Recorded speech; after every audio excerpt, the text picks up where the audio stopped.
Assalamualaikum lur, welcome back my YouTube channel Linglung TV. Apa kabar semuanya lur?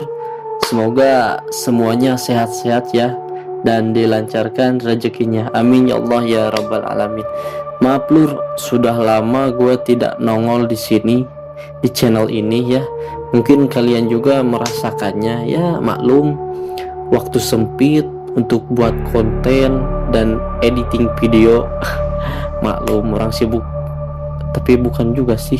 Dan sekarang gue kembali membawakan pengalaman horor gue untuk kalian semua. Barangkali kalian pernah juga merasakan pengalaman yang sama seperti gue. Sebelum bercerita, gue minta tolong untuk yang belum subscribe dulu sekarang dan nyalakan loncengnya. Biar apa? Biar tidak ketinggalan konten terbaru gua. Dan yang sudah subscribe, oke, terima kasih. Semoga hari ini dapat uang 1 miliar ya. Amin ya Allah ya rabbal alamin. Langsung saja, daripada basa-basi, mending kita bahas bersama. Let's go. Sebenarnya dari awal gue buat channel YouTube, sebelumnya gue dan keluarga gue mengalami hal yang mistis di luar nalar manusia. Di tahun 2019, orang tua gue berjualan di rumah sudah lama ya. Jualan nasi kecil-kecilan atau bisa disebut juga warteg lah. Cuman bukan jualan itu saja, tapi kakak gue juga jualan seperti jajanan anak kecil, perabotan rumah tangga, sembako, dan lain sebagainya. Seiring berjalannya waktu, ada tetangga baru yang pindah dekat rumah gua dan dia jualan sembako. Namun, kata orang-orang, tetangga tersebut di kampung halaman sebelumnya sudah terkenal dengan ilmu hitamnya. Ya wallahu alam, saya juga gak tahu ya. Jadi jika ada orang yang berdagang terus dagangannya itu terlihat laris dan rame terus, dia sering iri dan melakukan hal-hal yang aneh supaya dagangannya tidak laku dan sepi pembeli. I don't know, wallahu alam, saya juga ya. Konon rumor di masyarakat sebelumnya dia berprofesi sebagai dukun beranak atau paraji. Jadi ketika ada yang melahirkan, dia selalu hadir untuk membantu persalinan tanpa bantuan bidan atau siapapun itu. Ya singkat cerita, 1 minggu gua dan keluarga berjualan. Alhamdulillah jualan gua rame terus dan dagangan sering habis. Namun di 1 minggu terakhir, serta pertama di mampir ke warung gua dan ngobrol bersama ibu gua, entah apa yang diobrolkannya. Wallahu alam, dia menunda apa di warung gua karena ketika itu ibu gue ke dapur sebentar, seketika dia gak ada. Gue juga gak tahu, gua dan keluarga sedikit overthinking. Namun berusaha positif aja lah. Di hari kemudian tiba-tiba dagangan yang biasanya rame, laris, jualan habis terus. Namun di hari itu tiba-tiba dagangan sepi pembeli dan ibu gue juga bawaannya ngantuk terus, seperti gak ada semangatnya gitu. Sebaliknya kakak gue juga begitu. Namun gue masih berpikir positif aja. Ya mungkin bukan harinya, 5 hari kemudian hal serupa sama, dagangan sepi pembeli dan orang rumah ibu dan kakak gua bawaannya pengen tidur terus, ngantuk terus, gak ada semangatnya. Dalam hati gua kayaknya ada yang tidak beres nih. Setelah 1 minggu, akhirnya gua dan keluarga ngobrol lah. Gue ngomong ke ibu gua, "Mah, kok jualan tidak seperti biasanya ya? Padahal kita jualan gak gini-gini amat. Sebelumnya setidaknya setengah dagangan kita habis."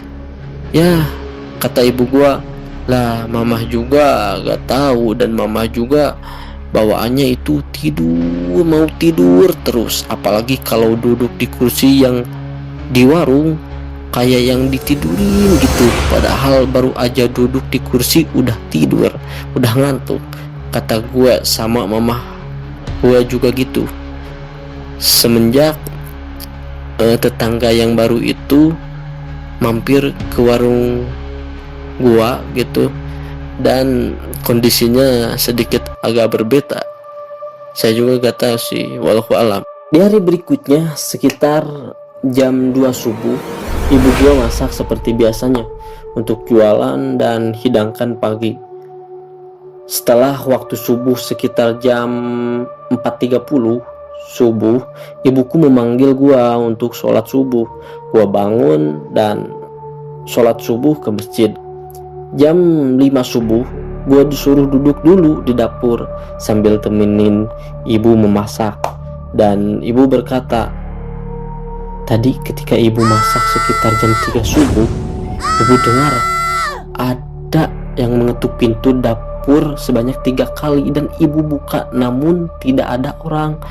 Ibu tutup lagi pintu, terus ada yang ngetuk pintu sama 3 kali ketukan, sama sampai 3 kali ibu buka tutup namun tidak ada orang satupun. Dan ibu takutnya orang jahat atau apa itu. Akhirnya ibu nyalakan TV dan cari pengajian murotal Quran yang di Mekah itu, supaya rasa takutnya itu sedikit hilang. Namun ibu malah merasa merinding, takut, dan dengar suara-suara yang memanggil nama ibu gua gitu. Akhirnya ibu memutuskan untuk berhenti dulu memasak dan melaksanakan sholat sunat sambil menunggu azan subuh. Mendengar perkataan ibu gua juga semakin yakin ada yang tidak beres nih di rumah. Dan di waktu itu gua cuman bisa mendengar perkataan ibu, obrolan ibu, menenangkan dan tidak berkata apapun, cuman cukup tahu aja kondisi waktu itu. Karena ya di waktu itu ibu sering ketika memasak itu sering dengar orang yang memanggil nama ibu gua gitu, dengan panggilan yang bisa menyerupai suara anaknya, suara saya lah, suara adik saya yang laki-laki yang kecil. Dan ya seiring berjalannya waktu, terus aja ketika saya dan ibu saya memasak di jam segitu, sering ada hal-hal yang di luar nalar. Bahkan ada suara tapi gak ada orangnya. Saya juga gak tahu itu.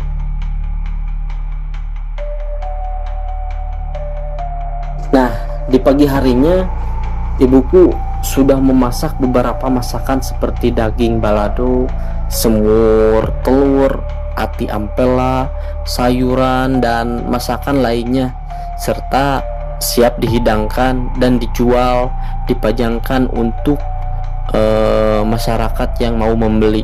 Namun ketika kakakku melihat sesuatu yang aneh di daging ayam balado yang masih fresh, panas bahkan, dan baru dituangkan dari wajan ke wadah sajian, tiba-tiba ada makhluk atau ya bisa disebut belatung kecil dengan jumlah banyak di daging ayam yang baru saja dimasak dan dituangkan dengan kondisi masih panas. Akhirnya gua, ibu, sama kakak gua heran dan tidak masuk akal secara logis, kok bisa ada makhluk seperti itu di dalam keadaan kondisi masih panas. Seharusnya jika ada pasti mati karena saking panasnya, tapi ini malah terlihat segar dan posisi hidup, berkumpul, tidak berantak. Hewan itu seperti ada yang narok begitu saja gitu, padahal posisi makanan masih di dapur dan masih ada kita bertiga, gua, ibu, sama kakak gua. Akhirnya gua coba amankan makhluk tersebut dan dibungkus sama plastik putih untuk bukti bahwa kondisi di rumah kami tidak baik-baik saja. Namun makanan kami cek satu persatu, takutnya ada hal yang serupa, hal yang sama. Tapi kami cek aman dan tidak ada sedikit pun. Sebelum berangkat kerja gue ikat dulu dan simpan ke lemari dibungkus plastik supaya aman hewan tersebut. Seiring waktu berlalu, di siangnya gue dapat kabar bahwasanya kakakku menemukan lagi makhluk tersebut yang kedua kalinya. Posisi ada di makanan semur telur. Padahal kami cek pagi tidak ada, tapi ketika siang tiba-tiba ada dan kami semakin bingung. Kok bisa? Padahal kami cek dengan detail pagi tidak ada. Nah, di situ saya, ibu saya, dan juga kakak saya sedikit bingung. Kok bisa ya?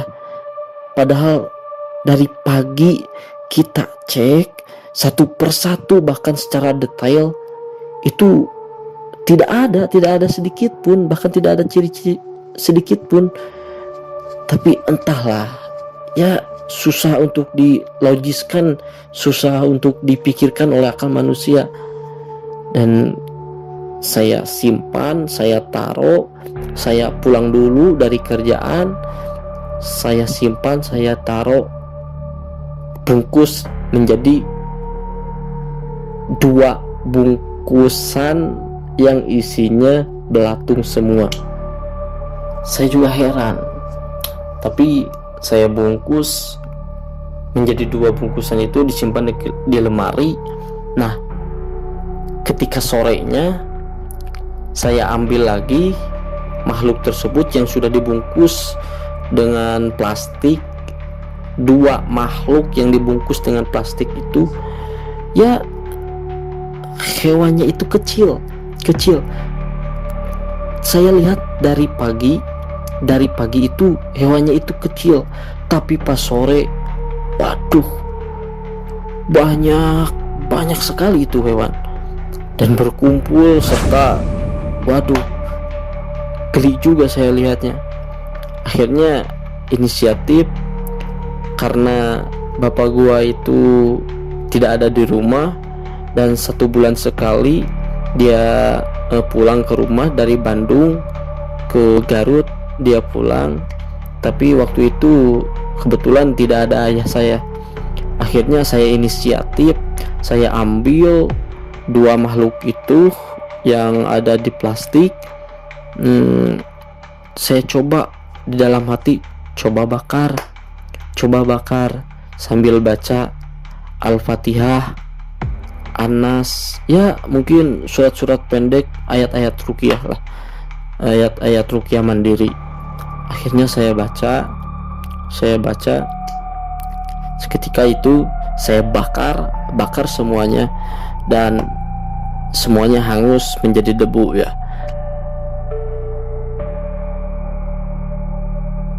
Namun alih-alih perhatian, besoknya gua gak tahu gimana, kondisi saya itu lemes sekali. Aduh, seperti yang kayak orang yang lagi sakit, meriang gitu, meriang. Ketika saya bakar itu, besoknya saya tiba-tiba sakit ya, gak tahu sebab, tiba-tiba dingin, panas, meriang, pokoknya wah, demam yang sangat tinggi, panasnya itu luar biasa. Bahkan kata ibu saya, saking panasnya tinggi, saya ngigo sambil teriak-teriak katanya. Tapi saya nggak merasa, saya merasanya itu meriang aja dan tidur terus saya itu. Namun akhirnya ibu saya dan kakak saya pergi ke orang yang ya mungkin bisa disebut orang pintar ya. Kalau di kampung saya ustadz gitu, cuman sudah sudah familiar namanya gitu ya, di bidangnya, di bidang itu. Akhirnya tadinya mau sama saya, tapi saya nggak tahan, lemes, lesu, dan maunya itu tidur terus saya, dan kondisi sudah tidak berdaya. Akhirnya ibu saya dan kakak saya pergi ke ustadz tersebut dan meminta air ruqyah untuk diminumkan, diberikan ke saya gitu ya. Singkat cerita, pulang dari sana, maaf sebelumnya diceritakan dulu kronologisnya gimana ke ustadz tersebut. Ini di makanan ada ini, ada itu, bahkan makanan yang kondisi panas, ada makhluk seperti itu dan tidak masuk akal, dan makhluk tersebut masih hidup, tidak mati gitu. Saya juga bingung, itu kok bisa ya, kondisi panas makhluk tidak mati. Akhirnya ustadz tersebut memberikan air doa, tidak banyak bicara ustadz tersebut. Yang penting ini minumkan, dan kalau masih ada sisa coba mandikan, tuangkan ke ember sebanyak 3 tutup botolnya, 3 tutup botolnya itu airnya penuh dan dimandikan. Setelah gitu saya minum, besoknya alhamdulillah pulih lagi. Nah, itu pengalaman saya yang sangat luar biasa, tapi itu masih belum seberapa. Cobaannya luar biasa. Cobaannya luar biasa. Makanya ketika orang yang berdagang itu, ya resikonya kalau ada orang yang seperti itu, iri dan dengki, mungkin berbagai cara dia lakukan untuk menumbangkan dagangannya. Ya mungkin kalian juga paham lah, yang iri dengan dagangannya. Bahkan kalau orang yang tidak mempunyai iman, seperti yang saya bicarakan tadi, dia selalu melakukan berbagai cara yang melanggar aturan Islam gitu ya. Nah, akhirnya singkat cerita saya sembuh, dan ketika itu malamnya saya kebetulan, ibu saya, kakak saya, adik saya 2, laki-laki dan perempuan. Di malamnya jam 12 malam, ketika kita sekeluarga tidur, tiba-tiba di atap plafon ada suara yang kencengnya minta ampun, seperti orang yang jatuh dari atas tapi gak ada orang, seperti ada apa ya, suaranya itu kenceng banget. Cuman yang terdengar cuman saya dan ibu saya dan juga kakak saya. Yang dengar cuman itu. Ketika ditanya adik saya nggak dengar apa-apa, padahal dia belum tidur. Dia nggak dengar apa-apa. Padahal saya, kakak saya dan ibu saya dengar. Padahal saya bertiga sudah tidur. Kalau adik saya belum tidur dan tidak dengar. Nah, di situ ini ada pertanda apa gitu ya. Nah, gak apa-apa lah, mungkin saya positif lagi ya, mungkin kucing atau tikus dan lain sebagainya. Namun ketika jam 2 malam semuanya pada tidur, akhirnya ibu saya mengalami ya sedikit yang tidak tidak logis gitu. Tiba-tiba jam 2 malam ibu saya sakit yang secara mendadak, tapi sakitnya itu cuman di kepala doang. Katanya sakitnya itu seperti orang yang dikasih jarum terus ditancerbin di sini terus sakitnya itu luar biasa, seperti jarum yang ditusuk-tusuk ke kepala. Sakitnya seperti itu kata ibu saya. Berapa bulan ya, mungkin 1 bulan kurang lebih itu waktu mau Ramadan itu hari H mau Ramadan. Ketika itu cobaannya luar biasa. Hari H mau Lebaran, ibuku tiba-tiba sakitnya itu ya mungkin tidak logis juga, karena besoknya kita bawa ibu saya ke rumah sakit, bahkan spesialis untuk penyakit dalam dan lain sebagainya ya, karena takutnya ada apa gitu. Tapi yang anehnya ketika ke rumah sakit, dokternya bilang, kata kakak saya, "Dok, ini sakitnya kenapa?" Kata dokter, bengong sebentar. Dokternya bengong. Kata dokter, kalau saya cek ini baik-baik saja Mbak, baik-baik saja, tapi mungkin saya coba kasih obat untuk meredakan rasa nyerinya. Dan itu ada berapa obat tuh, ada 6 obat dan semuanya itu harus dimakan, harus dihabiskan. Akhirnya oke lah, kita cabut di rumah sakit, kita cabut sama kakak dan keluarga, kita cabut, istirahat di rumah. Kita pulang jam 5 sore, sampai ke rumah jam 5 sore, istirahatlah di rumah. Obat semua dimakan. Namun singkat cerita, besoknya tidak ada perubahan sama sekali. Dampaknya nol, tidak ada perubahan. Mungkin efeknya belum menyeluruh.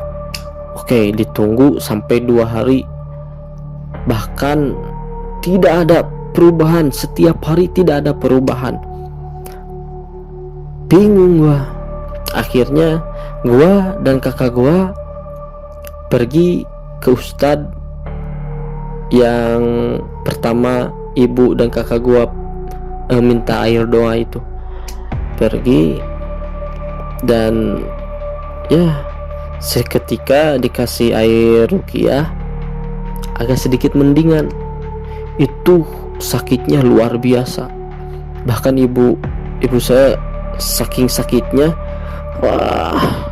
geleng-geleng kepala dan tidak tahan dengan nyerinya itu, dengan sakitnya itu. Namun ketika ustadz memberikan air doa, air ruqyah, seketika sakitnya itu reda dan bisa komunikasi lagi. Bahkan itu ketika sakit susahnya minta ampun untuk komunikasi. Bawaannya tidur, ketika malam terasa sakit lagi. Pokoknya puncaknya itu ketika mau malam lah. Ketika mau malam terasa lagi. Gua bingung, ini kenapa ya. Singkat cerita, mungkin besoknya saya ngobrol kesana kesini. Ada kakak ipar saya punya kenalan, bahwasanya dia punya kenalan orang Semarang. Dia lulusan pesantren Gontor, dan dia mempunyai ilmu di bidang yang seperti itu, dan dia lulusan dari Al Hikmah. Ya saya juga gak tahu, mungkin ya mungkin bener al-hikmah atau apa sih, saya juga gak tahu.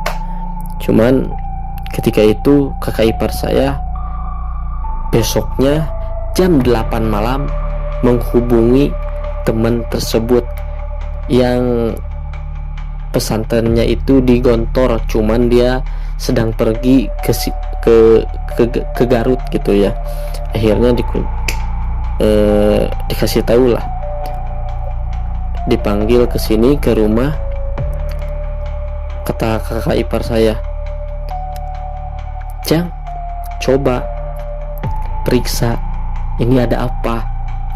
Padahal obat ke rumah sakit manapun tidak ada hasil apapun.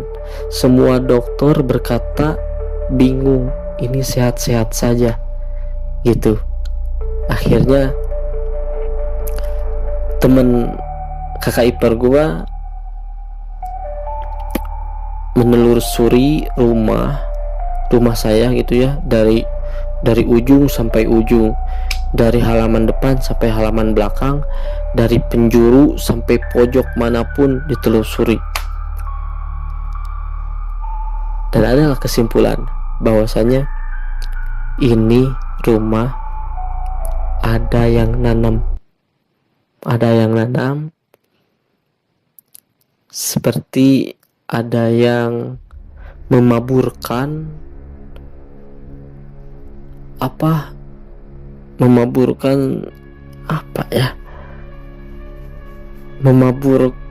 debu, bukan debu ya, seperti kayu ketika dibakar itu debunya itu kan ada gitu ya. Nah itu debunya itu dileburkan ke rumah, ditambah air. Tapi saya nggak ngerti juga. Akhirnya semua orang keluarga tidak ngerti apa itu maksudnya. Nah besoknya panggil lagi teman kakak ipar saya ke rumah saya. Untuk apa? Untuk mencari informasi melalui mediasi. Saya sebelumnya saya tidak percaya mediasi itu beneran atau bohongan gitu. Cuman yang menjadi mediasi itu kakak ipar saya oleh temannya tersebut. Bahkan mediasinya itu di kamar saya. Saya tidak percaya. Jam 11 malam mediasilah kakak ipar saya. Tiba-tiba kesurupan. Kakak ipar saya kesurupan. Apa benar? Saya banyak pertanyaan. Saya sedikit cenderung bengong. Emang benar ini? Wah, kesurupannya itu seperti macan. Wow, dia menggaung terus. Nah, saya cobalah. Kalau memang ini benar, saya coba kasih minum air panas yang sangat mendidih. Saya coba kasih minum air panas yang sangat mendidih langsung dari termos, bro. Langsung dari termos. Dan seketika itu saya berkata, Bang, boleh saya kasih minum? Silakan. Kamu gak percaya ya? Kata gue gitu. Kata si teman kakak ipar ke gue gitu.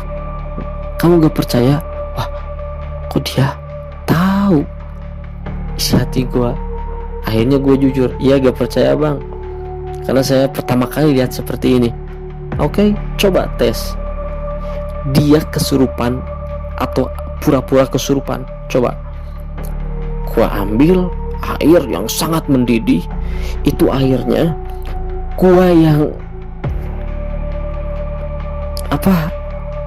yang isi ke gelas dengan air panas yang sangat mendidih. Itu gua saksinya, karena gua pengen tahu apakah benar. Akhirnya gua kasih minum. Seketika benar, diminum air panas yang sangat mendidih dari gelas diminum oleh kakak ipar saya. Luk luk luk luk luk. Ayah kopi nak. Malah minta kopi, bahkan sudah minta kopi dia minta rokok. Akhirnya dikasihlah rokok. Saya juga penasaran, dikasih rokok, dinyalakan, dibakar rokoknya, kirain mau dirokok, tapi malah dimakan. Padahal kondisi panas, rokok tersebut panas guys, tapi tiba-tiba dimakan. Oh berarti ini benar, saya percaya ini benar kesurupan.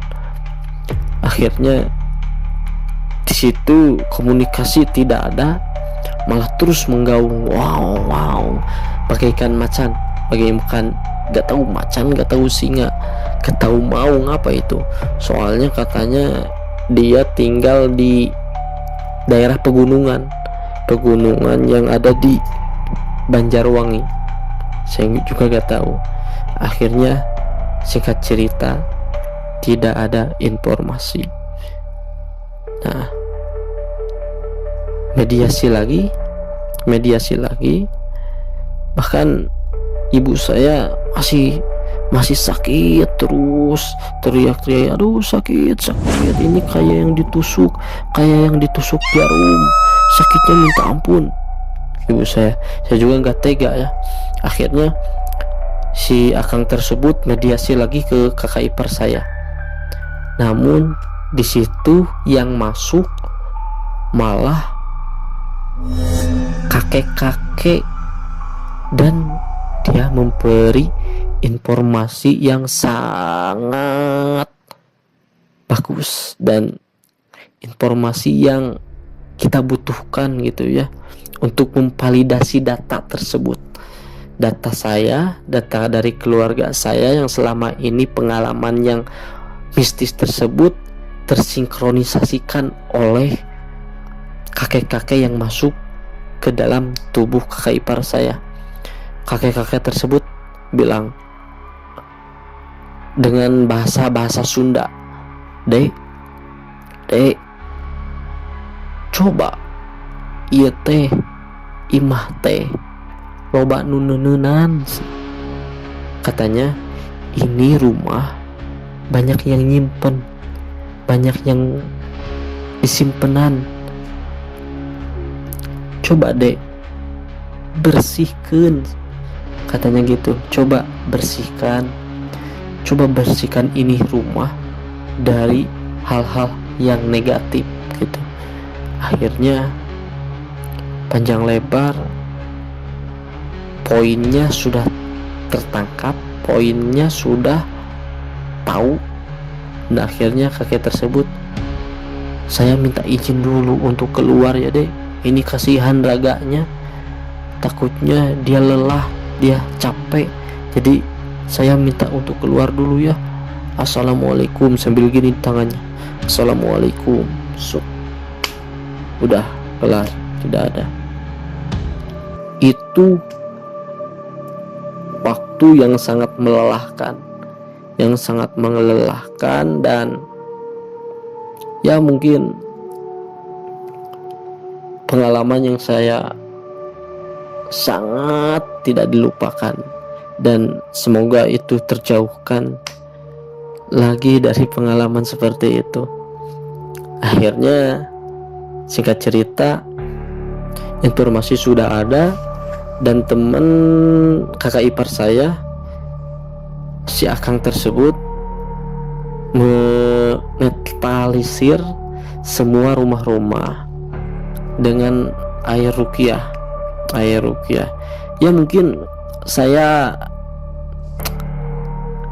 tertariknya dengan ada pengobatan ruqyahnya di situ. Ruqyah rumah dengan bahan-bahannya itu dengan garam kristal, ditaburi garam kristal. Air tersebut 1 ember dan dibacakan doa serta di semua ditaburi air sekeliling rumah gitu, sekeliling rumah. Namun tiba-tiba malam esokan harinya, dan di situ masih ada si Akang, kakak gua, dan kebetulan ada ayah gua pulang karena suasana di rumah sangat genting sekali. Aduh, saya juga tidur mungkin 1 jam 2 jam karena banyak gangguan hal-hal mistis dan lain sebagainya.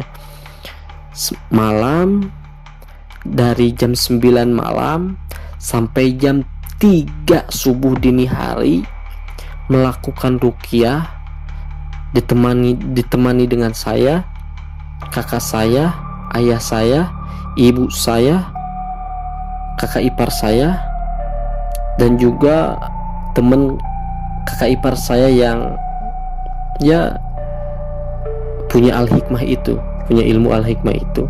Dibersihkan semuanya, dibersihkan. Tapi entah kenapa ketika di ruqyah rumah, tiba-tiba dengan seketika kakak gua malah kesurupan lagi kesurupan. Bukan kakak ipar gua, tapi kakak gua yang perempuan kesurupan berupa ular. Saya juga merinding ini juga. Lihat guys, merinding juga tuh. Saya ngobrol ini merinding juga tuh. Wah, lihat guys tuh, saya ngobrol ini juga merinding, tapi ya saya berpegang teguh insyaallah, karena di setiap ini jam setengah 12 loh, jam setengah 12 saya bercerita ini karena pengalaman yang sangat luar biasa.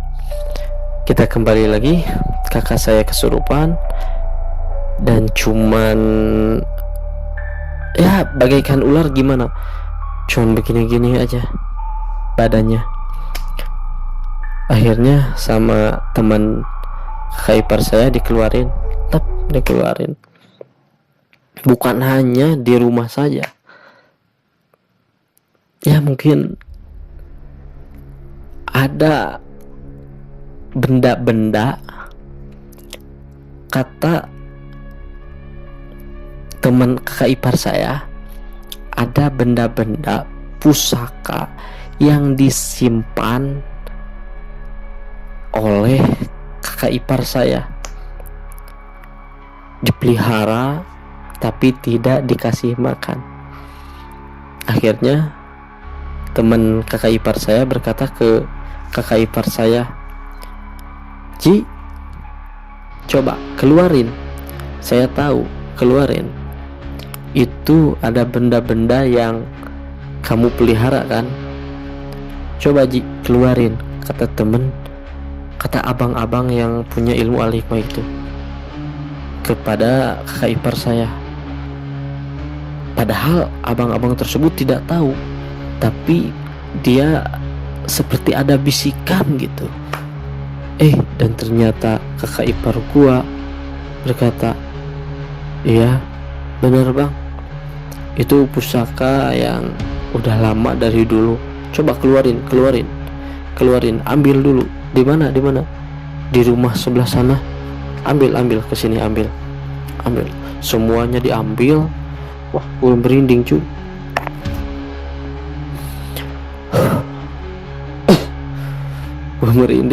Semuanya diambil. 1 baskom itu pusaka, dari mulai kris kecil, kris besar, tongkat, kayu yang panjangnya mungkin 30 cm, kayu hitam, serta apa itu yang seperti wayang, semar mesem gitu. Dibawalah ke rumah, supaya pembersihan dari rumah dan semuanya pembersihan harus dibersihkan. Dibawalah semuanya, dicek oleh abang-abang tersebut yang punya ilmu al-hikmah, dicek satu persatu. Ini kamu pelihara tapi nggak dikasih makan gitu. Maksudnya gimana? Saya nggak ngerti. Gak dikasih makan, ya maksudnya punya pusaka tapi nggak diurus gitu, cuman dibiarkan saja gitu. Maksudnya dikasih makan itu nggak diurus, nggak dikasih parfum, nggak dikasih wangi-wangian dan lain sebagainya. Akhirnya diruqyahlah semua pusaka tersebut.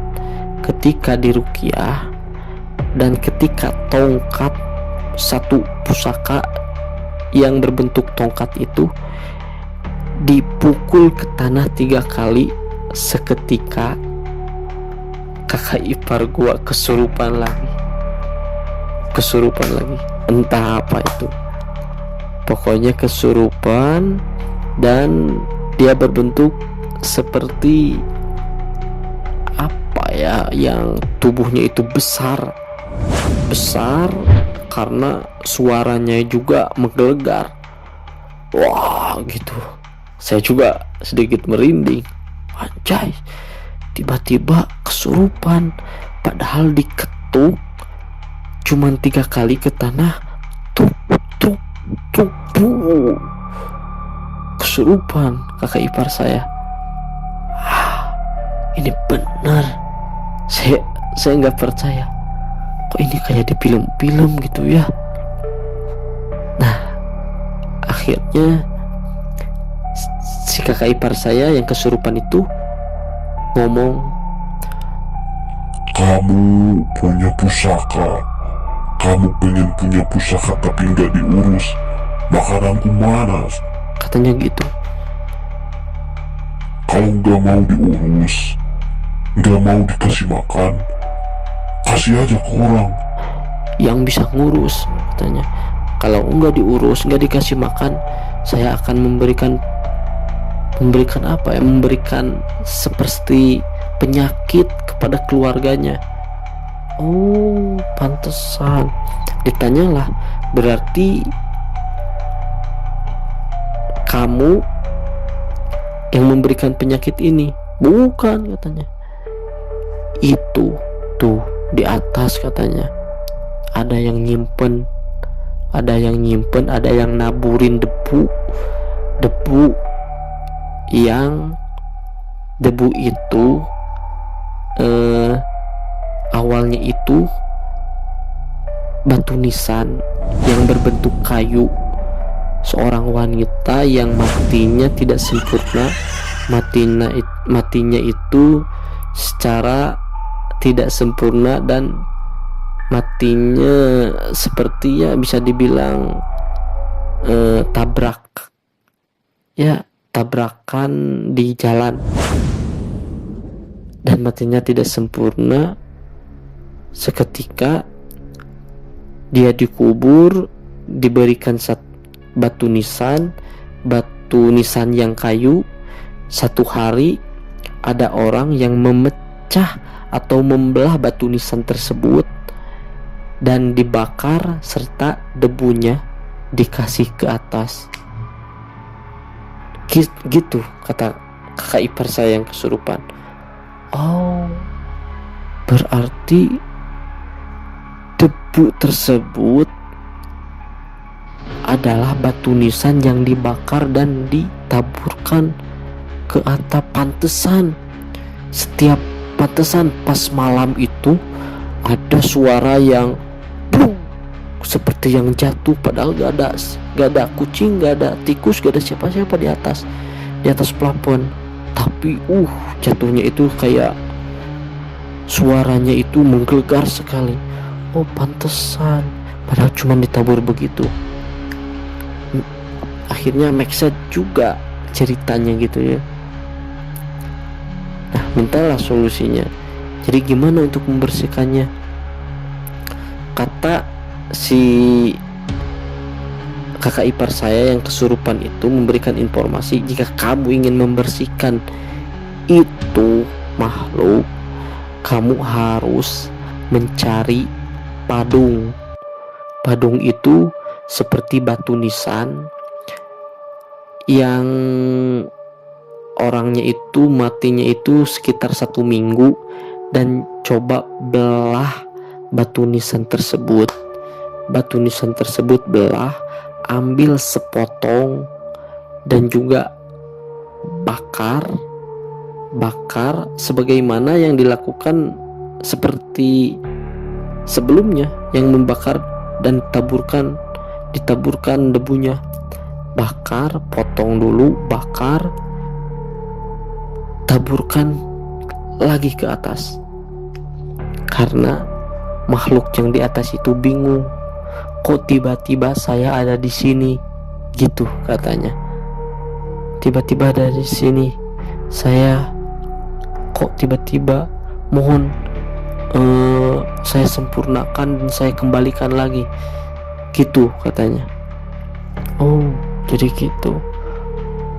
Akhirnya orang yang makhluk yang kesurupan ke badan raga kakak ipar saya akhirnya dikeluarin, dan saya serta kakak ipar saya bergegas untuk mencari batu nisan kayu yang terlihat sangat segar.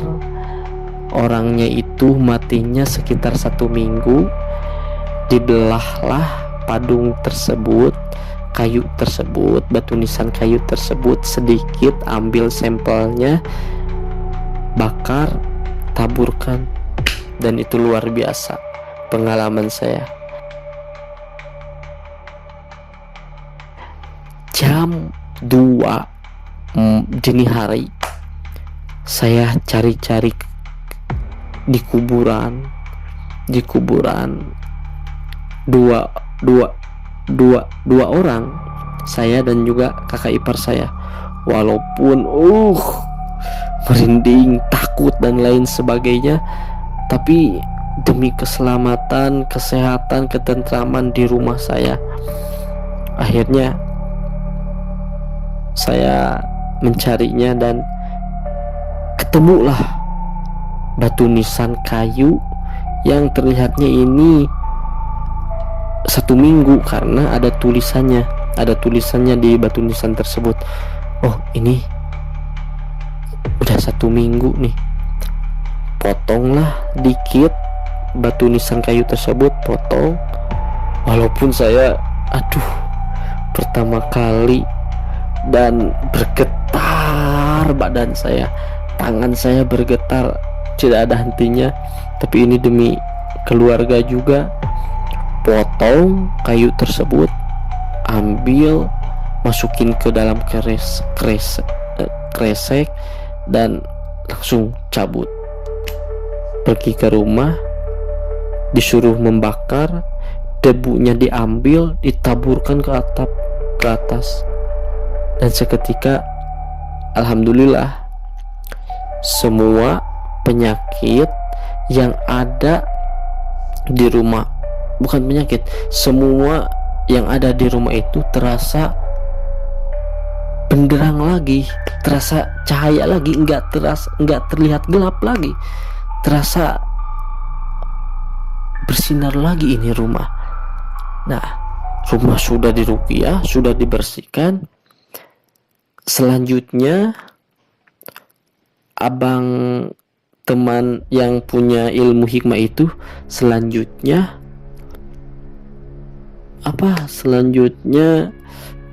meruqyah ibu saya yang sakit kepala itu, meruqyah dan disuruh bawa telur dua telur dipegang oleh saya. Nih, saksikan semua keluarganya ya, ini telur dipegang oleh kamu kepada saya. oleh saya, dan ini telur utuh, dalam keadaan utuh, belinya juga saya, yang beli saya, dan dipegang oleh saya secara utuh, tidak ada cacat sedikit pun. Katanya, saya bertanya, ini bang, telur buat apa? Nanti ketika saya melakukan penarikan, di telur tersebut akan ada benda yang mungkin tidak bisa terlihat oleh orang dan tidak bisa masuk akal oleh manusia, tetapi benda tersebut ini sudah tertanam sejak lama di kepala ibu saya. Akhirnya singkat cerita, semua keluarga menyaksikan 2 telur dipegang oleh saya, dan si abang yang punya ilmu hikmah itu melakukan penarikan dari kepala, memindahkan benda yang dari kepala ke telur. Wah, sampai keringat berkucuran, gak tahu berat, gak tahu gimana, soalnya lemari juga sampai patah karena pegangan gitu, nariknya itu pegangan. Langsung dipindahin ke telur. Wah, telur masih saya pegang. Kata si abang tersebut, coba buka telurnya. Ambil piring, dibuka telurnya. Ini telur masih dipegang sama saya. Saya juga percaya nggak percaya. Telur dipegang sama saya, dipecahin ke piring dan dicari, ternyata ada 2 jarum yang terdapat di dalam telur tersebut. Saya juga percaya nggak percaya, tapi ketika benda tersebut, jarum tersebut ada di 2 telur tersebut dan dibuka, ada bendanya, seketika sakit kepala ibu saya seketika hilang segitunya. Padahal ibu saya sakit kepala mendadak dan lagi sakit.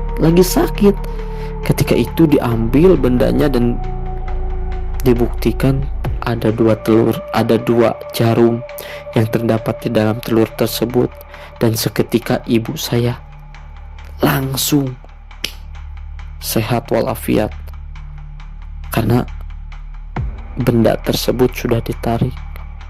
Saya juga percaya nggak percaya, saya lihat secara mata saya sendiri, bahkan keluarga juga melihatnya, dan juga ibu saya tiba-tiba nggak sakit lagi. Padahal dokter semuanya, obat dan lain sebagainya tidak mempan, tidak ada perubahan. Tapi ketika melihat 2 benda jarum tersebut ada, dan seketika ibu saya merasa sehat kembali. Saya juga nggak bisa dicerna oleh akal sehat gitu, nggak bisa masuk akal gitu, nggak logis lah. Tapi ini terbukti di kedua mata saya, ini terbukti, dan saya akui ternyata benar. Beliau ini mempunyai ilmu yang ya mungkin langka juga, karena ini terbukti guys, ini terbukti. Dan singkat cerita, ibu saya alhamdulillah sehat walafiat dengan sebab syariat dari kakak ipar saya kepada teman yang mempunyai ilmu al-hikmah itu. Nah, singkat cerita, ini belum selesai guys, belum selesai. Semuanya sudah clear, rumah sudah sudah dibersihkan, Ibu alhamdulillah sudah sehat walafiat. Nah, selanjutnya terakhir membersihkan warung. Namun gue merinding cu. Gue merinding. Namun ketika membersihkan warung, luar biasa. Asli gue merinding cu. Ketika membersihkan warung, banyak. Ketika teman kakak ipar saya yang punya ilmu al-hikmah itu mau ke warung dan mau membersihkan, dan dia juga bisa melihat, waduh banyak sekali ini, banyak sekali ini. Kata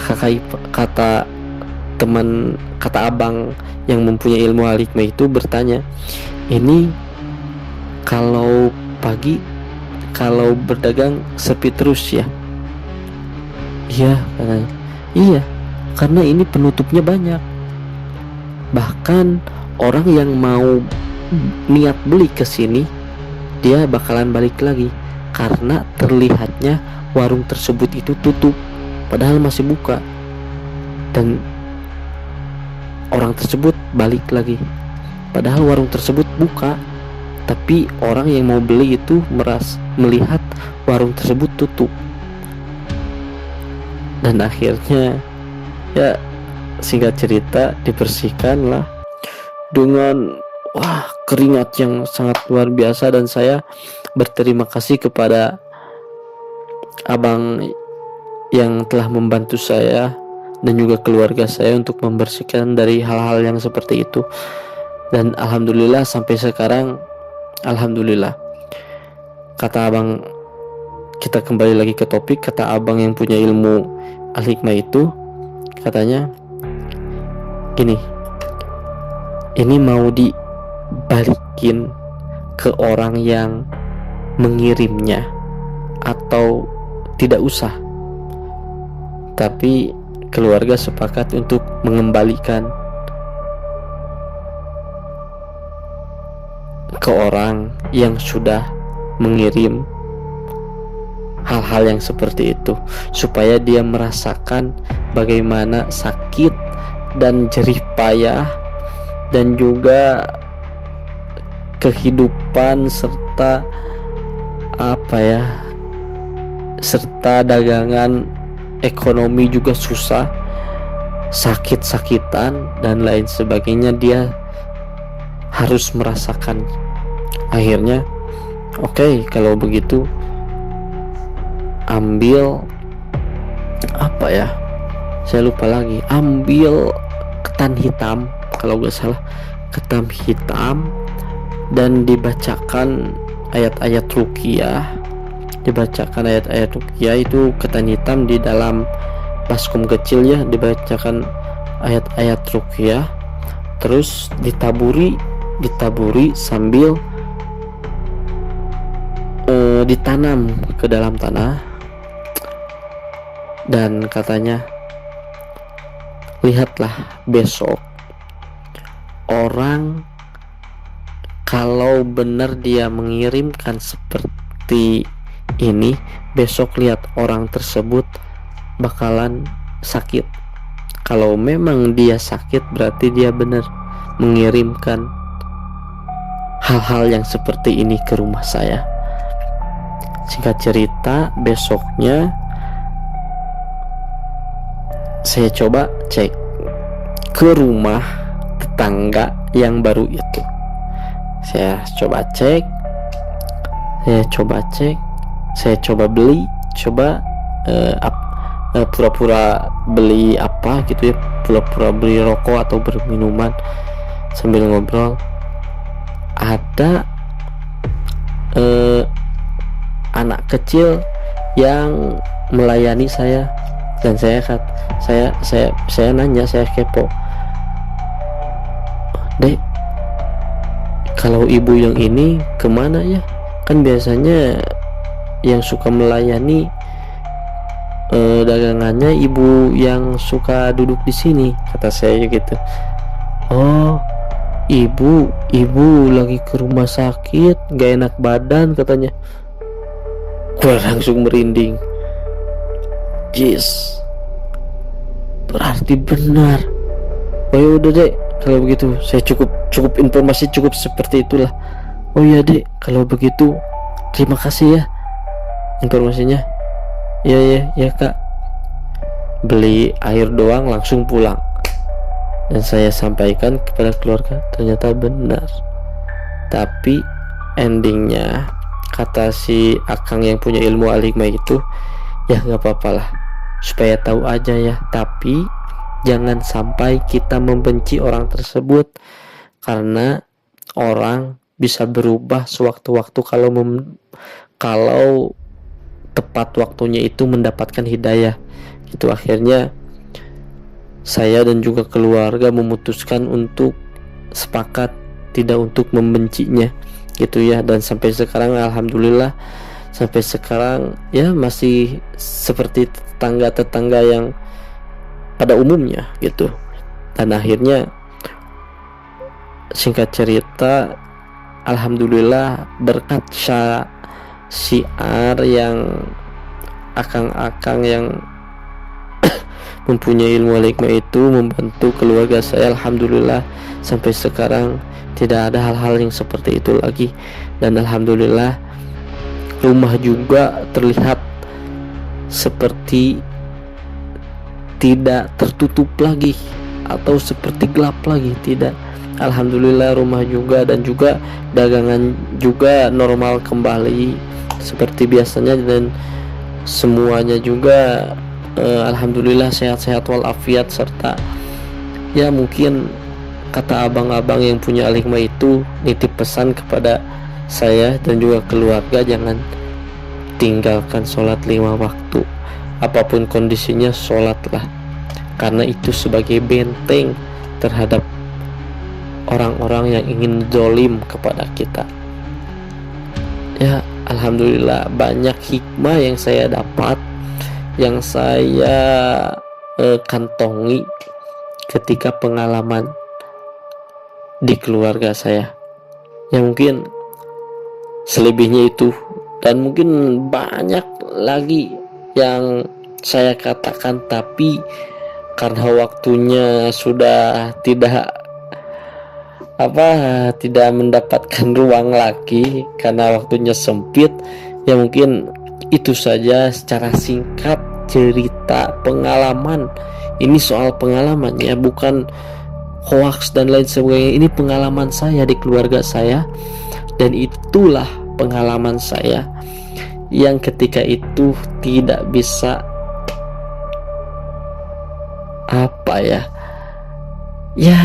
tidak bisa dimasukkan ke akal lah, semuanya nggak logis tetapi terbukti di depan mata saya. Oke. Barangkali teman-teman juga ada pengalaman yang seperti itu, boleh di komen di bawah, cari pengalaman, barangkali pengalaman teman-teman sama dengan pengalaman saya, dan semoga ini menjadi hikmah juga untuk kita bahwa sholat itu tidak hanya sholat, tetapi sholat bisa membentengi kita dari orang-orang yang ingin melakukan zalim kepada kita. Itu. Oke, terima kasih karena waktunya sudah malam. Ini jam 23.52. Aduh, mata juga udah agak sedikit redup. Terima kasih yang sudah menonton. Jangan lupa untuk subscribe, like, comment, and share. Dan juga mohon maaf bila ada perkataan yang menyinggung siapapun itu, karena kami tidak suudzon, dan mungkin ya wallahu a'lam, mungkin ada benarnya ada salahnya. Benarnya mungkin dibenarkan kembali, salahnya tolong untuk dibenarkan. Terima kasih. Saya Arifatur Rahman, tetap di Linglung TV. Thank you.